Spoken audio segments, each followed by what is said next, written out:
would you rather? Have a nose that honks when touched, or ears that wiggle when someone says your name?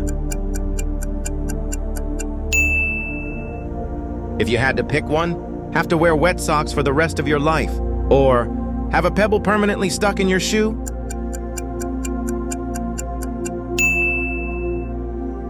Choose your fate. Have an itch you can't scratch, or always hear faint elevator music in the background?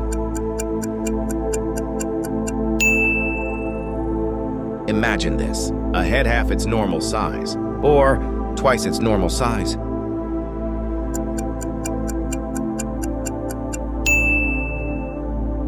Last question. Like or subscribe?